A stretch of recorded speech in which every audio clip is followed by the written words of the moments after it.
Okay, so good afternoon, comrades. Can I first of all start by thanking everyone for coming today to the 100 BGCM General Council.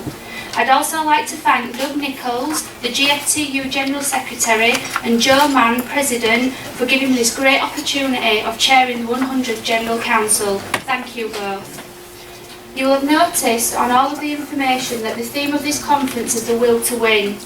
Later in my speech I'll come to what I think this means to me, but for a moment can I ask you all to take and just have a think about what it means to you, not only personally, but for your trade unions. I'd like to talk to you this afternoon about the importance of young people within the trade union movement, or lack of them should I say. I was lucky enough at the age of 16 to be offered employment by a trade union, but this was by chance because I never knew what a trade union was or what it represents. All those things are something that I've learned and developed whilst I've been privileged enough to work for one. I still meet people today who are my age and have no idea what a trade union can do for them. I'm afraid to say this, but in the society in which we live in today, where social media is rife, trade unions really need to be brought into the 21st century. And who better to do this than the youth that surround us? Between the period of December 2012 and February 2013, 1 million young people aged 24 and under were unemployed. This is a massive number and something our country should be ashamed of. One thing this current government is very good at is turning us all against each other, those with jobs against those who haven't, for example. Let's not be fooled into thinking that the 1 million young people unemployed is because they can't be bothered to get out of bed and go to work in the morning. It's simply because there are no jobs out there. Young people are no longer leaving school anymore and going into apprenticeships to learn a good old trade. I remember when I left school, employers giving young people a chance. The bloke next door would put in a good word for you at his workplace, and before you knew it, you were shipped off to go make a day's living. I was given a chance by my trade union and again today by Doug and Joe, which is something I'll always be grateful of. Where are young people's chances today? Well, I see them being in the trade unions and with the GFTU. At a time when our government is attacking the youth of today, stripping them of their basic rights for to feed their own greed, I truly can't think of a worse thing to hang around this government's neck than to say they stripped young people of their hope and aspirations. Let's show young people we're here to fight side by side with them. Let's make it a priority to build on campaigns, issues that are affecting them now. Workfare, for example, a fair day's wage for a fair day's work is what I say. Let's offer them competitive membership rates, which will then allow them the great training courses offered by the GFTU. Comrades, we need to work together to ensure the future of the trade unions and the GFTU for years to come. In 10 years' time, all our 30-year-old members will be 40, all our 40-year-old members will be 50, and all our 50-year-old members will be contemplating retirement. Well, that's if they haven't moved it by 70 by then. Let's not let trade unions die of an old age. My vision of the will to win is walking side by side with young people today and helping them fight battles against not only their employers but this current government. My vision of the will to win is bringing back the AMA to help those most who need vital education. My vision of the will to win is working with employers to bring back apprenticeship schemes where young people can learn a decent trade, one they can keep for life. If we stand hand in hand with young people of today, then they will stand hand in hand with us, the trade unions, tomorrow. Thank you.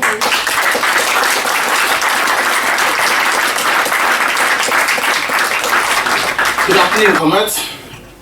So, let's take a look at the state of unions today. It's 2013, and we're seeing declining membership.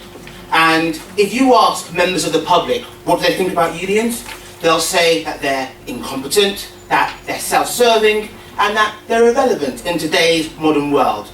And nowhere is this seen more than in the rhetoric the media uses when talking about strikes.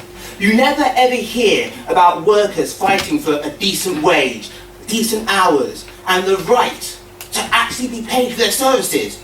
But you always hear about lazy people who can't be bothered to work, people who are just going out of their way to make your life difficult.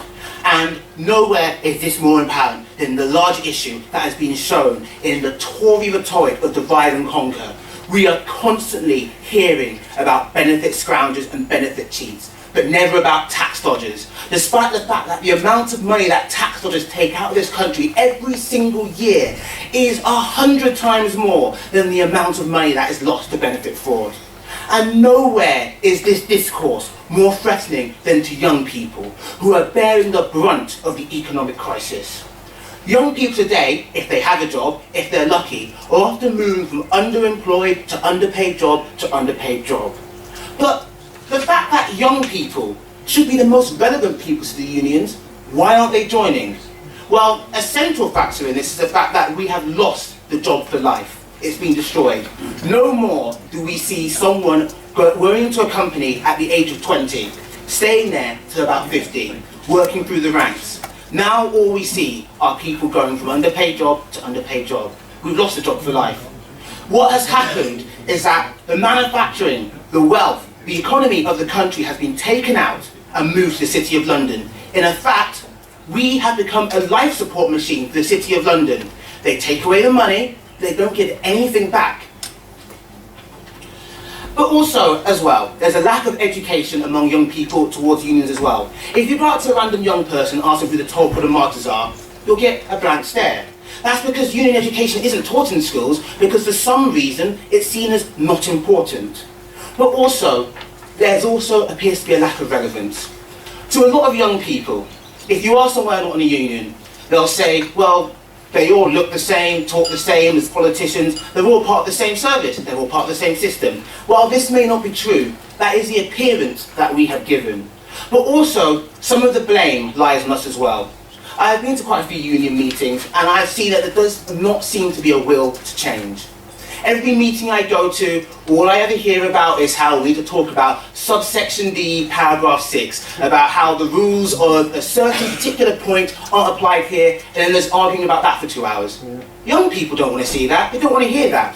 They want to fight for the services that we have rightfully kept, but instead, they come, and quite frankly, they come to what they see as a boring union meeting, and we need to adapt for that. But in short, for young people, there is a lack of opportunities, a loss of faith in general society, and an attack from the central government. Does that seem familiar to anyone? The more things change, the more they stay the same. Because I will tell you, for the young person's generation today, what we are seeing in Parliament is our Thatcher moment.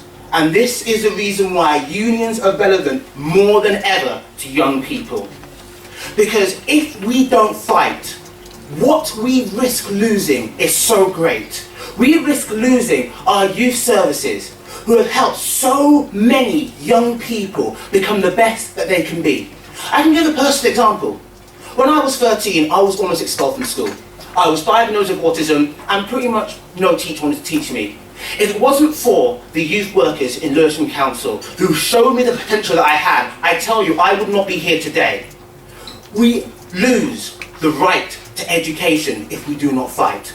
We have seen the tripling of tuition fees. We have got a message clear and simple that education is now a privilege, not a right. And it should not be that way. If you want to better yourself with education, that is a choice that is open to all and any, not just a privileged few. It's a shame that in my family, my mum was the first person to go to university. She went to the esteemed University of Lagos, so maybe not on the same rank as some of the universities here, but still a start. And it saddens me that I'm going to be the last person in my family to go to university, because my brother and sister, both 5 years old, I guarantee you my family cannot pay for £9,000 a year for 2 children for 3 years. That is untenable to people who do not have the economic means. If we do not fight, we risk losing our NHS. The health service that is meant to be free at the point of access, that has been slowly taken away by Tory privatisation. We risk losing our welfare state and the employment rights that we have fought so long and hard for. You see, these are more than just services. What they are is they represent the society that we wish to live in. They represent the society that we want to be. And they represent how we treat other people and how we would like to be remembered. But what can we gain from this? Because we can gain more than just rights and services.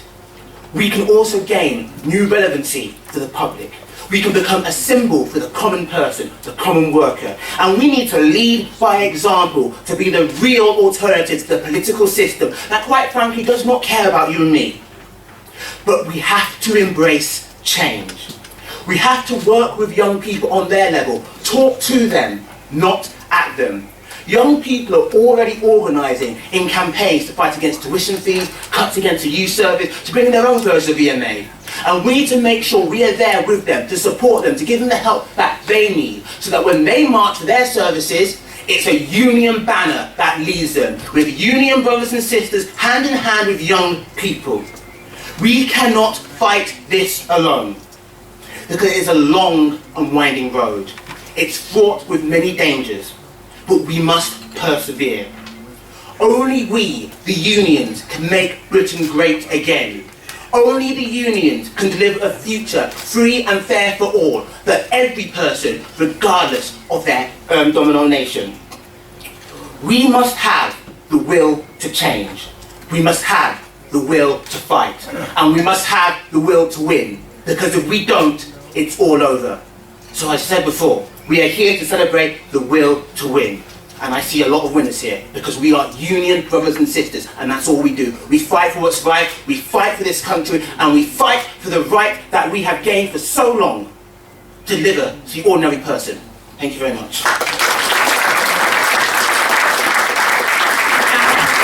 Thanks, Danny. Always a good act to follow. Brothers and sisters, I've worked for a trade union for over 12 years, and I've been an organiser for nearly 4 years now. This year I took on the extra responsibility and challenge of being the Young Members Officer in my region. The sole aim of that role is to recruit young people into the union and hopefully get them active and organised. I came into my role as an organiser, not via the traditional route, you know, becoming a shop steward first in your workplace, but via the staff development route. I first started employment with my union on reception in one of our sub-offices. I quickly progressed into a senior secretary role. When I first started working for the union, I knew very little about trade unions and politics in general, so I had a lot to learn from day one. It was a challenge I loved, and I thrived on learning every day.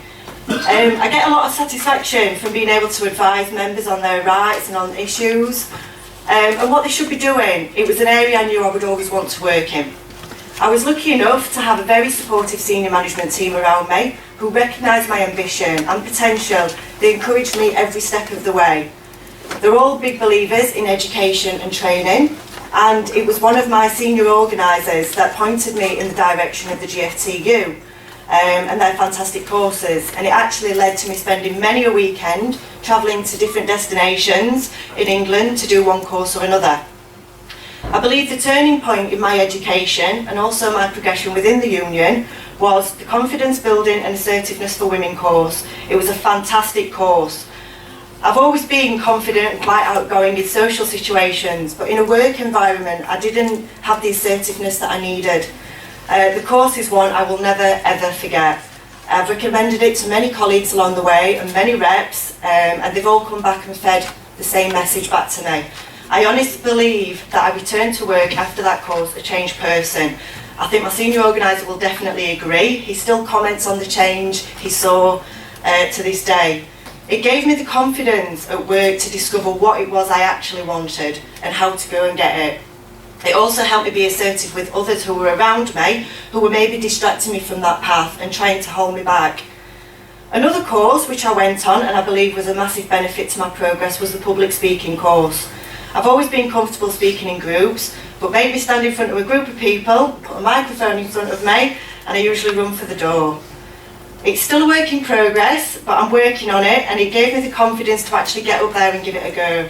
It also helped me think of ways to manage my nerves, and I hope that if my coach tutor is here today, I've not let them down.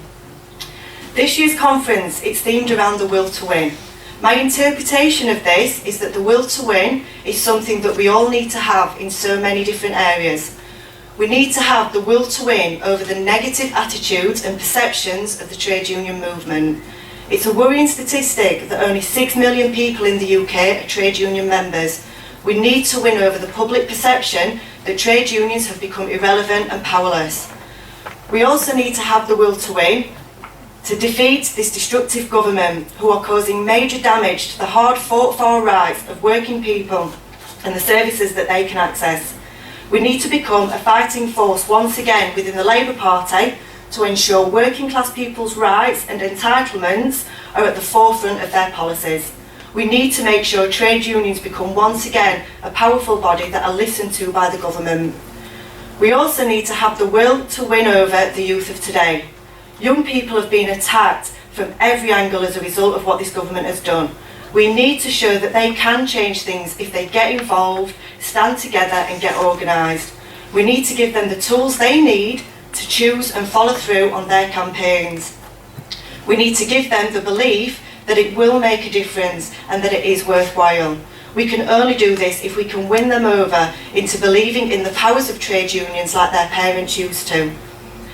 All this can only be achieved if we stand together and fight the same fights together, campaigning jointly to achieve our collective aims. If we succeed in doing this and have the will to win, we will win.